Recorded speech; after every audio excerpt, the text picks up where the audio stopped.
Por último, en materia de condominio, lo que nos queda pendiente es el condominio con indivisión forzosa perdurable. Y el código utiliza la expresión perdurable de manera correcta, a diferencia del anterior código que hacía referencia a perpetuidad. ¿Por qué? Porque va a ser perdurable en la medida en que las condiciones permanezcan de la misma manera, es decir, la situación o condiciones que se han llegado a dar para que ese condominio sea o califique como perdurable, se mantenga en esa misma situación. Y dentro del condominio con indivisión forzosa perdurable, que es el capítulo 5 de este título cuarto, de este libro cuarto, se plantean dos secciones en donde se regulan los dos supuestos diferenciados.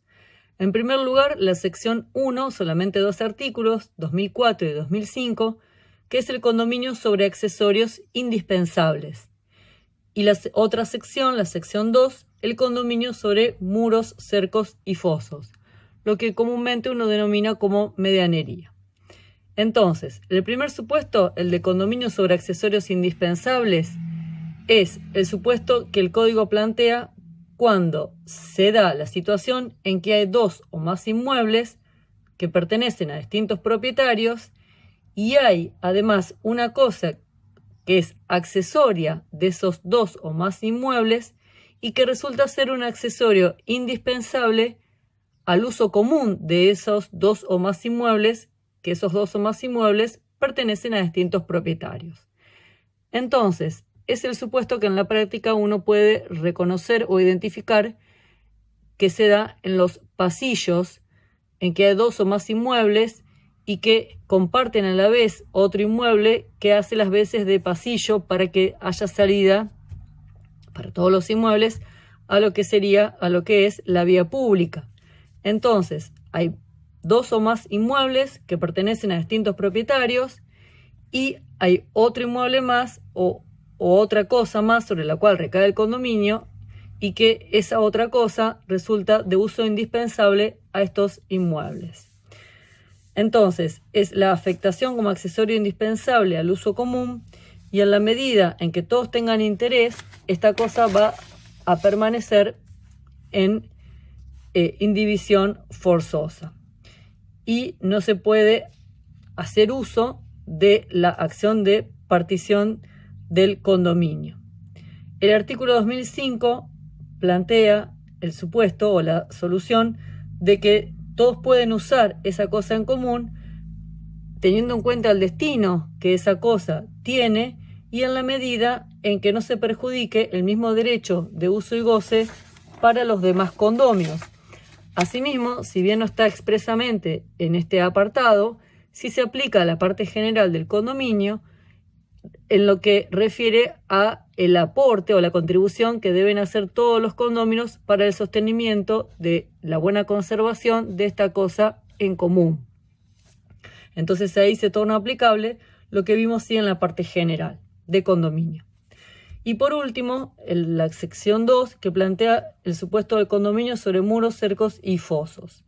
En este apartado vamos a hacer algunas referencias y no todo el articulado, lo cual invitamos a la lectura del mismo. El primero de los artículos, del artículo 2006, nos da distintas definiciones de qué se entiende por cada uno de los muros. Y entonces, el primero que define es el que llama como lindero y va a ser tal aquel que delimite un inmueble de otro inmueble, es decir, aquel que separe un inmueble de otro inmueble. Pero este muro denominado lindero no necesariamente es un muro de cerramiento forzoso ni va a ser medianero o en condominio, sino reúne las condiciones que sí son exigibles para el denominado muro de cerramiento forzoso previsto en el artículo 2008. También desde un criterio físico, otra definición, o las otras dos definiciones que menciona el código, es el encaballado y es el contiguo. El muro que se denomina encaballado es aquel que desde el punto de vista físico o desde el punto de vista constructivo está construido utilizando parte de un inmueble y parte de otro inmueble. Es decir, esa pared, ese muro, el eje que está en el medio de ese muro ese eje es el límite de los dos inmuebles. Y entonces queda construido esa pared, ese muro, utilizando parte de un terreno y parte de otro terreno. Y desde el punto de vista físico, también el código define al que se llama muro contiguo. El contiguo es el que, desde el punto de vista físico o constructivo, está construido íntegramente en uno de los inmuebles. Y el límite de esta pared, de este muro, es donde termina un inmueble y empieza el otro. Eso desde un punto de vista físico. Reitero, lindero, encaballado o contiguo. Que sea encaballado o que sea contiguo no marca una diferencia a los fines de considerarlo de cerramiento o medianero. Ahora bien, desde un punto de vista jurídico, es decir, teniendo en cuenta a quién va a estar perteneciendo, el código define al muro medianero, al privativo y al de cerramiento. El privativo es aquel que va a pertenecer en exclusiva propiedad solamente a uno de los titulares de los inmuebles donde está construido este muro. Que puede darse la situación, supongamos que un muro que era medianero y uno de los dos condóminos luego abdica o renuncia a la medianería, y entonces desde el punto de vista jurídico ese muro va a pasar a ser privativo exclusivamente de propiedad de uno solo de los dueños de los inmuebles. El otro muro que define el código es el medianero. El medianero es aquel que es lindero, que es común y que pertenece en condominio a los distintos dueños de los inmuebles. El muro de cerramiento es el que, siendo lindero, es decir, que separa un inmueble de otro,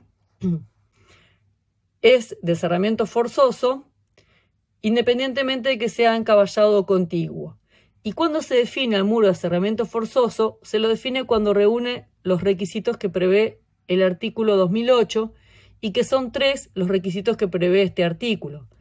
Se va a llamar muro de cerramiento forzoso, y muro de cerramiento forzoso es aquel que es adecuado para ser considerado muro medianero, aquel que tiene que ser construido de manera estable, con materiales aislantes desde un punto de vista de luminosidad, de ruidos, de humedad, y en lo que refiere a la altura, que debe ser de 3 metros. Teniendo en cuenta que estas medidas que plantea el Código Civil y Comercial son en subsidio de las reglamentaciones locales. Así, por ejemplo, en la ciudad de Rosario se cuenta con la ordenanza que prevé que los muros de cerramiento forzoso deben ser de 2 metros. Por último, otras 2 definiciones que nos da el código es el muro de elevación y el muro enterrado.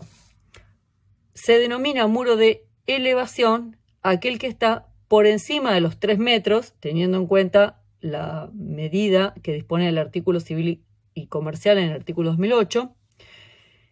Y muro enterrado es aquel que está por debajo de los cimientos. Es decir, para que el muro sea de cerramiento forzoso, más allá del muro propiamente dicho, hay que tener en cuenta los cimientos, porque si no la pared se caería.